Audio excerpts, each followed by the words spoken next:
walk you through a costume design as they have actually physically drawing. So let's say we were working on the Mad Hatter. The costume designer for a project is the person in charge, obviously, of costumes. Mm-hmm. What that defines as is anything the actors wear. So that would include clothing, accessories, shoes, hats, gloves, capes, coats. And then it also works into other areas, armor. There are specialty kind of costumes, that we wouldn't consider as clothing, but there's no one else in the theater to cover that. So, and that would include body puppets and some hand puppets even. And we also then have jurisdiction in live theater for wigs and makeup as well. I really like working with our students. I like theater because it's a collaborative form in the first place. But when you work in the classroom and you solve problems together, and you're working with the energy of students that want to just keep learning, that's what excites me. People say, well, you just have a natural gift for that, or you have a skill level. And then I say, well, to me, a gift or a skill is a patience. Mm-hmm. It takes patience to play the piano. It takes a certain patience to draw pictures. It takes a certain patience to create something. It takes a certain patience to be a doctor. And I think it all comes down to where our patience lies. Okay. Where do we want to spend our time and really focus ourselves? Where is our patience? And that's how I interpret skills in students. And therefore, I think you can develop any of those too. So a student could develop a patience in those areas. They just have to get to the discipline of what it takes to practice a piano, how many hours a day.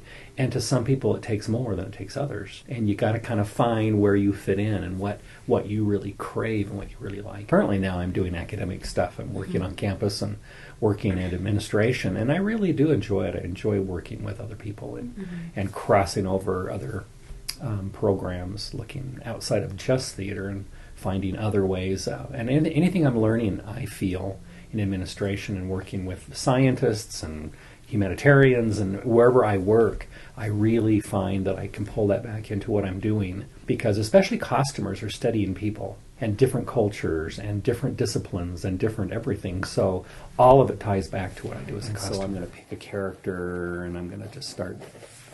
I've got to get a body kind of placed first of all, and you've seen that before. We've talked through that.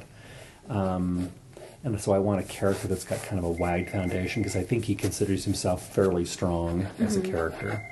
Then I'm going to make him look the other direction, because he's kind of questioning himself just a little bit. I really do watch projects I work on to make sure that they fit within a standard that I feel comfortable with. I've been very blessed to not really be challenged in that area.